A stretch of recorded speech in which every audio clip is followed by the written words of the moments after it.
if you live in a city, you could walk down the high street and literally hundreds and hundreds of people read your t-shirt. You haven't got to do anything, you haven't got to work hard, you just got to wear a t-shirt.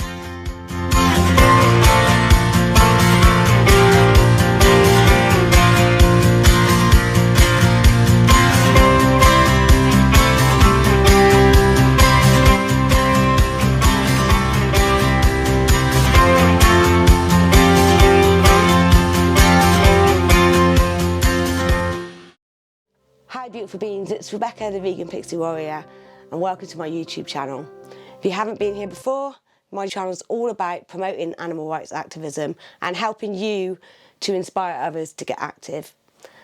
Today I'm interviewing a friend of mine, Daryl. He has got his own website called Defender of Animals where he makes a massive clothing range.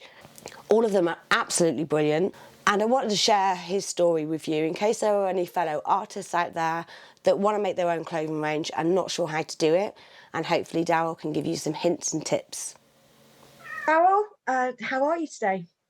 I'm good, thank you. How are you, Pixie? I'm good, not too bad. Still sick of this lockdown that we're still in.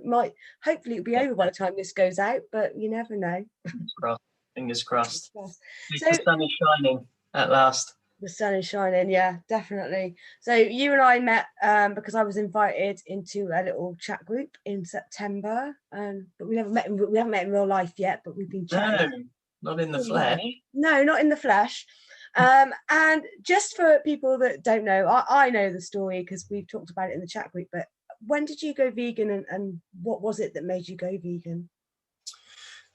So I actually, the other day, looked up when my vegan anniversary is, because sometimes it slips your mind and you just so next month, February the 15th, next month, it will be 3 years. So what does that make it? 2018 February 2018. So yeah, 3 years I've been vegan now. That's amazing. What was it? What made you go vegan? Oh God, I think there was a lot of contributing factors that almost like piled up. But what really did it was what actually got me on the path was a film on Netflix called Okja. Okay, yeah, I love that film. Okja. Not sure. Yeah. OKJA, which it's not a documentary, it's a fictional film, and you know I would recommend everyone to watch it because it's fantastic, as you said. So me and the girlfriend watched that one evening just because it was a new film on Netflix, didn't know what it was about, had no expectations, and it draws very kind of stark comparisons between the film and the fictional animals and the plight that they're going through, and actually what we're putting real life, real sentient beings through, you know, in real life. And it struck such a chord that immediately afterwards, we both turned to each other, me and my girlfriend, and said, we can't eat meat anymore. We didn't go vegan because of the film. We went vegetarian. Mm-hmm. Thought, I cannot eat meat anymore. You know, I was crying in this film, and they're not real animals. It's fictional animal in the film, but it's just so true. It was so true to life. Yeah, so that was that. Then it was kind of like just a gradual process. I was vegetarian for 6 months, so not very long. Bearing in mind, I'm 29 now, so you know it's you're still a baby. Thank you. As are you. It took a few years for me to go vegetarian, let alone vegan. But I got there. So I was vegetarian for 6 months, and then out of the blue, I can't remember what it was. It could have been a post on social media that informed me of the film, but I heard of Earthlings. And I remember it quite vividly. It was my day off of work, so it was my weekend. I'm quite an early bird. I get up quite early, always have done. And I remember it was about 7 o'clock in the morning on my day off. Mm-hmm. For some reason, I decided to watch Earthlings. That's an odd choice to make on your day off. Well, it is, but I've always been someone who, on my days off, like I love documentaries, I love learning, I love absorbing information. So I've always been a documentary fan. So it just so happened to be 7 a.m., which was just, I mean, there's no right time to watch something like that, but no, wasn't a nice one. That is very true. There isn't a right time to watch. I haven't watched Earthlings. I watched Land of Hope and Glory. I've watched about 5 minutes of Dominion, but I've never watched Earthlings. Yeah, well, I mean, what's in it, if you've seen the others. But it was, not a nice way to wake up. But I watched the whole documentary. I had never seen, to that day, I had never witnessed animal slaughter. I had never, ever seen it. Just closed eyes, la, la, la, la. This is the world that we live in. We're born into this world where consuming animal products, killing animals, is normalized. We see it as normal and necessary, and it's not. So that was the first time I'd ever seen footage of animal slaughter, and it's not just farming in that film. It's all the ways that we exploit animals. Yeah. In fashion, entertainment, etc. And I was broken. Sat on the sofa in the morning, just crying my eyes out, broken. And that was it. I finished the documentary and, washed my hands of it. Don't want anything to do with it. And I've never looked back. What would you say to the people that made the film Okra and made the film Earthlings? Would you say they were being preachy? They were pushing their views? If you could meet those people, what would you say to them? I'd say thank you. I'd say you should have made the film sooner. Well, Earthlings is quite an old film, isn't it now? I think it is. Not sure when, but it is a few years old now. I'd say thank you. I'd say I wish I'd seen it when I was 5 years old. This is the thing. I've often been faced with this question about documentaries or about footage of animal slaughter. And you probably have as well, Pixie, on the street as part of Cubes, etc. Quite a few people will say, well, that's bias. They'll say, like, that's the worst footage you can find. That's worst case scenario, yeah. That's worst case scenario, yeah. Or that documentary is biased. They want you to, they're pushing a certain narrative. And it's like, there's no bias.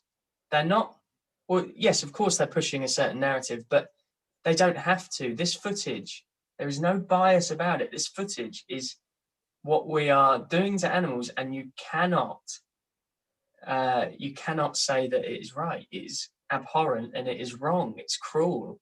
And even if well, not that it is, but even if it is the extreme of that footage, you have no guarantee when you're buying those animals off the shelf, whether you're getting them from this free range farm or you're getting them from the farm on the the footage that we show at the Cubes, or the footage that's shown in Dominion or Earthlings or Land of Hope and Glory. There's no way of knowing that. And if it's so different, if the animals are being treated right, then why don't farmers let us go on there and film? Why do we have to have activists filming in secret? So, and in my eyes, and I've always said this, I find the whole free range belly rubbed animals more of an injustice, because that farmer is earning the animals' trust, earning their love and their respect, and showing them care, and then sending them off in a truck to have their throats slit. So to me, that's more of betrayal, and not that I've said this before, and I'm probably going to get called out on it, but I think for the animals that are in the factory farms, it's more of a release for them to be, if they can be rescued, then great, but for them to be killed, not that it makes it right, they are literally in a living hell, literally.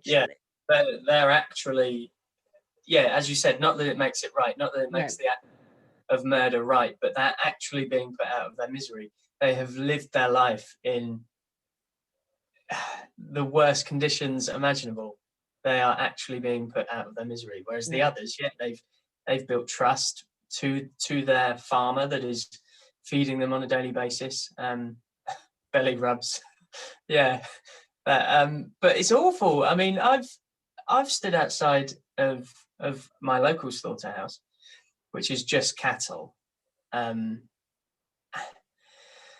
I live in quite a I'm in the countryside. I live in quite a privileged, affluent part of the country. I mean, I don't have it. I have no money, but none of us do. but this part of the country, I'm in the south of England, leafy green everywhere. These animals that I'm saying goodbye to at the slaughterhouse, the majority of them aren't coming from factory farms. They're coming from big, lush, green fields, grass-fed cows. And they're all going to the same slaughterhouse and they're all having the same knife embedded in their neck. It does not matter. It does not matter what life they've had. They Doesn't all make go a to the difference. same place. Agreed, 100% agreed. Yeah. So tell us a little bit about what's happened since you've been vegan. You've set up your own little company of sorts. So tell us a little bit more about that, because it is a form of activism as far as I'm concerned. Yeah, definitely. And that was kind of partially the reasoning why I started it. So I set up, it might be a year ago now, a Defender of Animals clothing. It's not a day job. It's literally a hobby. I mean, I put 100% of profits to vegan sanctuaries. I don't make a penny. It's all printed on demand. So actually, the money that I make is quite minimal anyway. So I thought, well, I'm not going to keep this money. You know, it's not going to change my life, but it will change the lives of animals if I sell enough t-shirts. But the reason that I started it was, as you said, it's a form of activism. Before I started Defender Animals, I used to buy loads of t-shirts from brands like Anti-Carnist. They are, an amazing brand, and others. But I've always worn vegan t-shirts since I've been vegan, and I just thought, well, this is a perfect opportunity to create t-shirts that I want to wear and other vegans want to wear, and get the message out there. I mean, your t-shirt, Pixie, is just... I'll raise myself up a little bit so people can see. Looking lovely. Very good. I absolutely love this one, and I can't wait for lockdown to be over because I really want to wear it outside. I can't wait. Well, you look, I never go out of the house without one of my t-shirts on, one of my vegan t-shirts, because every time you go out the house is an opportunity to plant a seed. I know we want people to go vegan like that, for the sake of the animals. But as I said, with my own experience, that didn't happen for me. I went vegetarian after seeing a film, and then it took me 6 months. But if you can walk into the supermarket with that t-shirt on, my food didn't beg for mercy, as someone's picking up a rump steak, and we don't know, it could just snap them out of it and go, oh, this was an animal, because this is the absurdity of it. People still don't think of meat as an animal. That's partially society's issue, because as children, we're being driven to a McDonald's drive-through getting chicken nuggets, and that doesn't look like an animal. Tiny little wooded pieces of chicken flesh. How are we meant to, as a child, comprehend that came from an animal, from a murdered animal? So if you can wear a t-shirt and make someone think, it's the easiest form of activism, and it's perfect for introverts. You haven't got to be confident. I mean, you're going to have a little bit of confidence, because you're wearing. Yeah, it depends on the t-shirt that you're wearing. You could. I mean, I've got my favorite t-shirt is "Eat beans, not beings," And Nice. that's like, it's quite gentle, it's not in your face. I mean, with like My Food Didn't Beg for Mercy, I think, yeah, I know a few people that wouldn't be able to wear this out, but I am desperate to like go out and wear it. In fact, I'd really like a hoodie with it on, Dowell, if you could get a hoodie with it on. I'll sort it out. Yeah. But yeah, Yeah, so you do need a little bit of confidence for a t-shirt like that, because you're going to get a reaction from some people. But that's what it's about. That's what it's about. People don't know what animals are going through. We need to teach them and educate them. I mean, one of the t-shirts that I created, well, with the help of a friend of ours who's an artist, Kirsten. She drew a cow, and it says, "You killed my babies," and on the back of it, it says, oh, I don't know about word for word, but cows produce milk for their calf, not for you. mm-hmm. And I've been in the supermarket. I've been in the supermarket by myself with my tripod, got my phone out just to take pictures of me stood by the cow's milk. And I mean, you can imagine the looks I'm getting, stood there taking pictures of myself with this message on the front and back of my t-shirt. But that's what it's about. People don't know that calves of a dairy cow are taken away and No. killed instantly if they're a boy, the majority of the time. People don't know this. It's just hidden. So we've got to tell them. Yeah, we do definitely. So what inspires the different logos and the different t-shirts that you've got? I'll do a bit of a screen share while you're talking about them. Some of them are very simple. I started basically with that one that I'm wearing there, Defender of Animals, just a statement. Yeah. This is what I am. This is what I stand for. So quite a lot of them are just text, no images. The My Food Didn't Beg for Mercy, it was actually an idea from Dan. I think it was Dan. Okay. Grumpy Vegan Grandad came up with that one. He just said, I want this on a t-shirt, so I did it. I focus a lot on collaboration. Yeah. So the humane meat only exists in your imagination, that one there, that is part of the Vegan Spire collection, and that's a friend of mine, Connor, aka Vegan Spire, on Facebook. He's got his own podcast. He's on Instagram. He actually sent to me a few phrases that he'd kind of come up with on some of his posts and said, did you want to kind of work together and get these on t-shirts? So yeah, quite a lot of the stuff I do is collaborating with other individuals, other activists, other brands. I've just bought out the vegan FTA collection. Yeah, Vegan for the Animals. Here we go. I'm sure most of you watching, if you're vegan and in this world, you know of Vegan for the Animals. They're quite big on Instagram, Facebook. They've got their own YouTube, just really good content. I've now collaborated with them, so any of those products that are purchased, I put all the profits to Vegan FTA to continue the work that they're doing. So it's kind of a mix of ideas coming from different places. Like this is Kirsten, a friend of ours, and she draws and she's really good. So we just work together to get some really kind of effective t-shirts on the website. But other things are just, ideas that come from within. It's just all about the message. And if I suddenly have a light bulb moment, that would be good. I just put it on a t-shirt. And what would you say, like, to people that are creative and maybe want to, make t-shirts themselves? People that they might be physically disabled and they can't get out of the house to do street activism. So this is something they could do from home if they've got like a design mind and they've got ideas.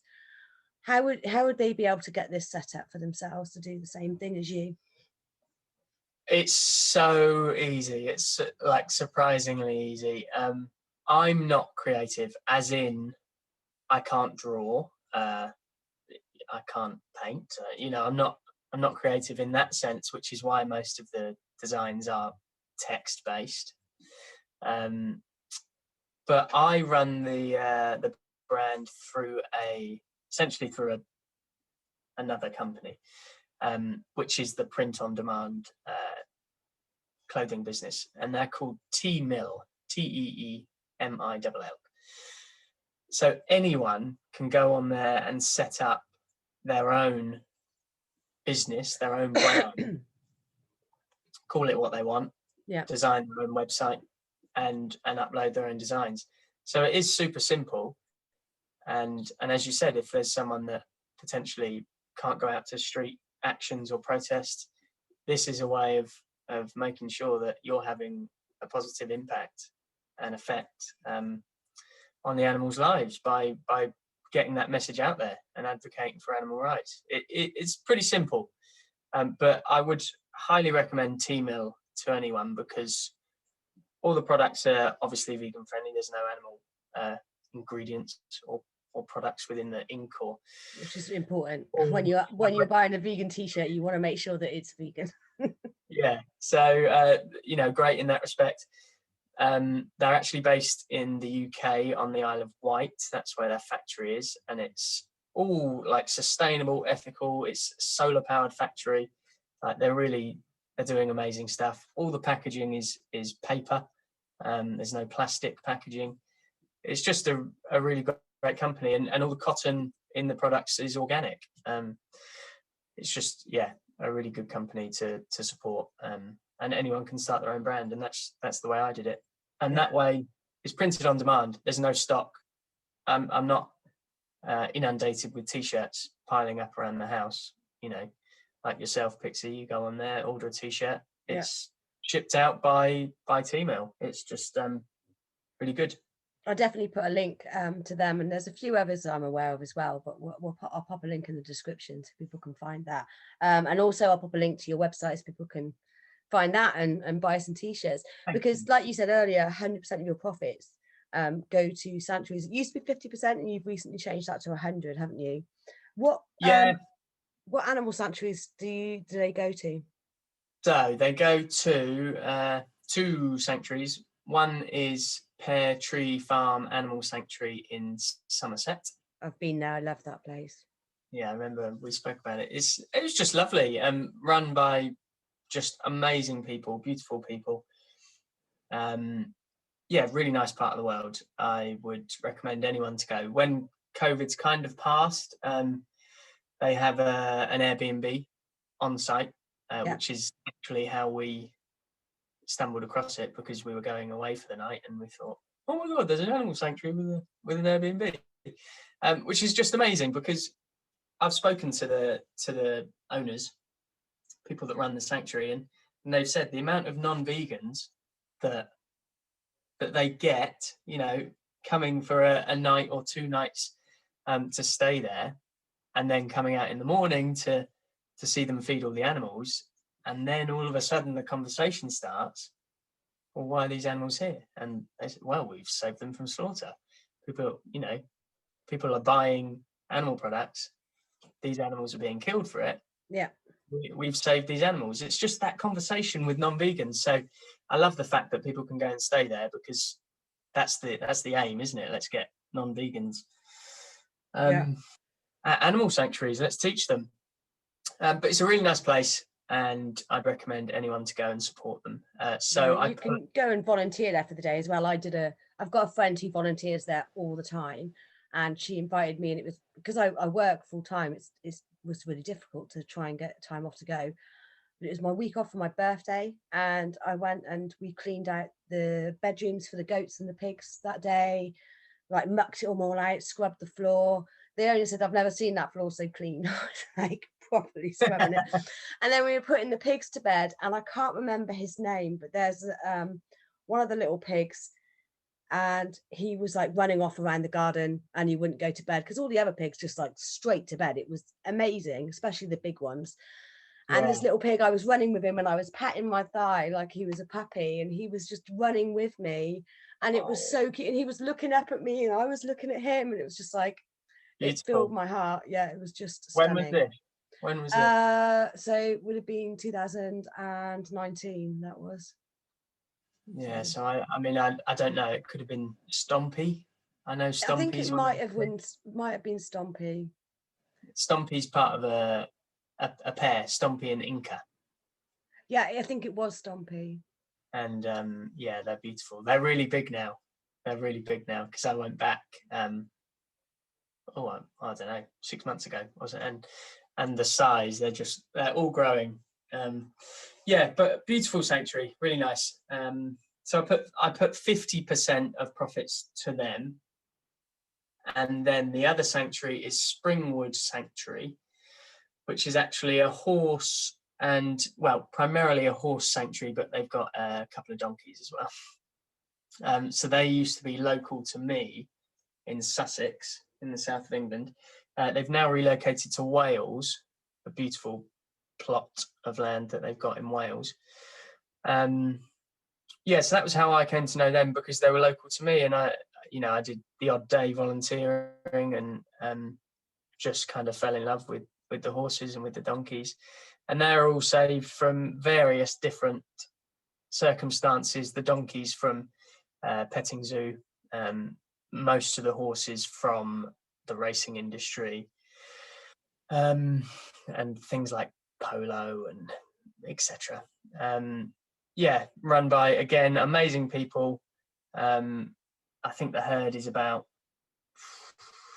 13, I think. So about 11 horses and 2 donkeys. I could be wrong, but it's roughly in that ballpark. And they all live together harmoniously, in a massive herd, in acres and acres and acres of land. And it's just beautiful. So I put 50% of profits to them as well. It's pretty awesome, Dal. And It's such a good idea. Thank you. It might not be much, like, because it's me running the website, it's me running the Instagram, it's just me. No one's helping me. So some months I'm not selling many t-shirts, some months I sell quite a few and I'm quite surprised, but it might just be £20 a month that I give to Pear Tree and £20 a month that I give to Springwood, but it's £20. It's £20 more than they would have had without the t-shirt sales. Definitely. Yeah, exactly, during these times as well. And it's simple. I'm not really grafting. I'm not working myself to the ground doing it. All I'm doing is putting designs on t-shirts, managing a website, managing an Instagram. People are getting amazing vegan t-shirts, and animals are being fed. It's What win-win. more? Yeah. And then the other thing you do, sometimes you have like special weekends where you do like free post and packaging. And there was another one which I bought. I think I bought this t-shirt, and then the one that's got Defender of the Animals down the side. And that weekend you were planting a tree for every t-shirt bought. Is that right? So this is literally such a good topic to talk about, because this is another reason I would say go and check out T-Mill. They run the offers, so they run free postage this weekend. They run a tree to be planted for every product sold. So I'm not out planting t-shirts, planting trees. I mean, I could plant a t-shirt, but nothing would grow. I'm not out there planting trees. What T-Mill do is, for every product sold on that weekend, on that specific weekend, every product sold on my store and other people's stores, they put that money to an organization that plants trees. So it's just amazing. I haven't got to work harder, but someone buys an amazing vegan t-shirt, I put the money to Vegan Sanctuaries, and they plant a tree. It's just great. That's really good. And they let you know about those offers as well, I take it. Yeah, they let me know, and then obviously I can let everyone else know. Yeah, I think that's why I bought another 2 when I saw that on your Instagram, that I could plant a tree, and I was like, right, buying 2, and I'll wait for the next offer and I'll do the same again. I think there was one recently and I just missed it. I think there was one a couple of weeks ago. Yeah, well, I have a schedule of when they're going to happen, so I can let you know if you want to know. But, let me know in advance, definitely. But yeah, they're a really good company. They are great. They are great. So what would you say to people that aren't active in the animal rights movement? And what would you say to inspire them to become active and maybe buy a t-shirt or go and take part in a vigil? I'd say we're all different, obviously, but so to those that are just extreme introverts that, you know, just don't really have that confidence to go out and engage and do outreach on the street, then to those I would say you don't have to just wear a t-shirt and go to the supermarket. You know, if I live in quite a quiet part of the world, but if you're in a city, maybe not during lockdown, but when everything goes back to normal, if you're in a city, yeah, if you live in a city, you could walk down the high street and literally hundreds and hundreds of people read your t-shirt. You haven't got to do anything. You haven't got to work hard. You just got to wear a t-shirt. Yeah. Well, Grumpy Vegan Grandad runs in this t-shirt, doesn't he? He does, yeah. The one that I'm wearing, not this particular one. Much to the shower clothes. He moans about his nipples when he wants to tape up his nipples is what he needs to do. Why are we talking about GVG's nipples? Well, they always crop up. Anyway, yeah. So to those, I would say just wear a t-shirt, cook some amazing food for your friends, for your family. Again, when we're allowed to mix, cook some amazing food. People cannot disagree or kind of what's the word? Yeah. Anyway, people cannot disagree with good food. No. They're not going to turn down good food, are they? They're not going to go, no, I don't want any free food. Exactly. I mean, there's so much stuff now this year, especially for Veganuary, so many products coming out, whether or not you want to eat junk food or be on the whole foods diet. But I had Papa John's, and it's just like Papa John's are now doing vegan cheese stuffed crust. They've got jackfruit pepperoni. They've got potato tots covered in vegan cheese. It's just outrageous. So when we are allowed, have your friends around, have your family around, get a Papa John's, get a whatever. You can go to KFC and get a burger. I know some people don't agree with that, but there's options everywhere. We need to show people that it's attractive and easy and accessible. So if you lack the confidence to go out and talk to people, they can't argue with food. Get them good food. For those, I think it comes naturally to some. Like for me, I was probably vegan 6 months, and then all of a sudden I thought I've got to do more. Like I'm not doing enough just being vegan. Just leaving animal products off my plate is not enough. I need to shout, I need to scream. I think for a lot of people it just comes naturally at a 3-month point or a 6-month point. So for me, yeah, it just kind of came out of the blue. But the animals need us. That you've made such a positive impact already, choosing to leave animal products off your plate. But the majority of the world are not vegan. We're still the minority. And the majority of the world don't know the horrors of animal agriculture. They don't know the horrors of these industries. They don't know the abhorrent cruelty that we're putting animals through on a daily basis just for cheese, just for milk in our coffee. They don't know this. So how are you going to tell them? You need to get out there and you need to tell them. And yeah, you'll get backlash. Me and you have had our fair share. Yeah. I've been on the street talking to farmers, showing them footage of slaughter, talking like face to face with farmers, and yeah, that there's some uncomfortable times and awkward times, but the footage, the pictures, whatever you're showing people or telling people, it speaks for itself. Yeah. And those negative moments that you have on outreach, I mean, I can count them on one hand how many times it's gone particularly bad, but the good ones far outweigh the negative ones, and especially when you get someone that says, thank you for stopping me, I'm so glad I spoke to you today. That's what blows me away, when someone thanks me and they say that they're glad that they stopped and they watched and they took some information away, which that's brilliant. I wish someone had stopped me on the street, because I watched Vegucated, and that's what made me go vegan. Oh, puppy. That's what made me go vegan. And I had the privilege of being able to speak to the woman that made Vegucated and thank her for making me go vegan. It was incredible. I never thought that would happen, ever. So yeah, just get out there and do something, right? 100%. Yeah, and you're completely right. And yeah, it's anecdotal experience, but in my experience, it's been the same. The positive impact that I've had on people being on the street, talking them through it, showing them footage, far outweighs the negative. The amount of people that just stop in the street when you're showing them this footage and break down and cry, just break down in tears. It's horrible. It's hard, but as you said, you wish that someone had done that for you. I wish that someone had done that for me, because people don't know, and we need to tell them.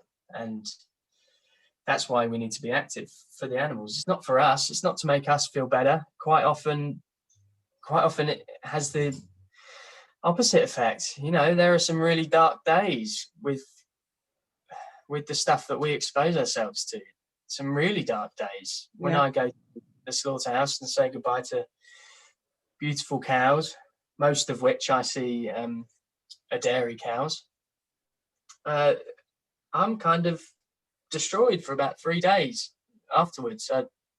Just kind of a silent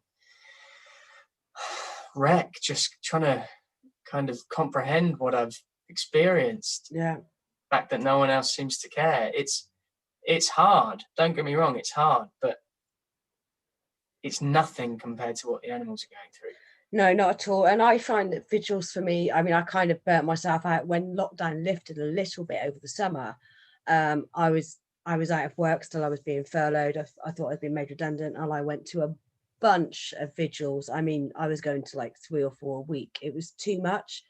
I really burnt myself out, and by the end of it, I was like, right, I'm not going to go for a week or two. And then I found out I was going back to work, so I couldn't anyway, which was good because I got to keep my job. But they are really hard. But I find that vigils really give me the fuel that I need and the fire in my belly to get out there and do something for the animals. And this is what I would say to all vegans. Like, I think every vegan should go to at least one vigil, just so you can make that connection. And I think if all vegans went to a vigil, I think all vegans would be active like that. I really do. I think there's a really powerful way to become active. And then your live streams, if you live stream when you're at the vigil on your Facebook or your Instagram, then your friends and family will see how you're feeling at that moment in time, and they might make a better connection, I think. You're talking about merging kind of two forms of activism, being on the street with the animals in a horrendous situation, giving them support, but also my local slaughterhouse is on a industrial estate next to car dealerships. It's the most absurd setting and location ever, but the traffic is just constant all day, every day. So we're stood outside saying goodbye to these cows, holding signs literally on the pavement, on the side of the road. The amount of people you're reaching then, and then, yeah, as you said, use social media. Social media is such a powerful tool to get that message out. So merge the two. Film yourself at these events. Yeah, well, but you've got to get active.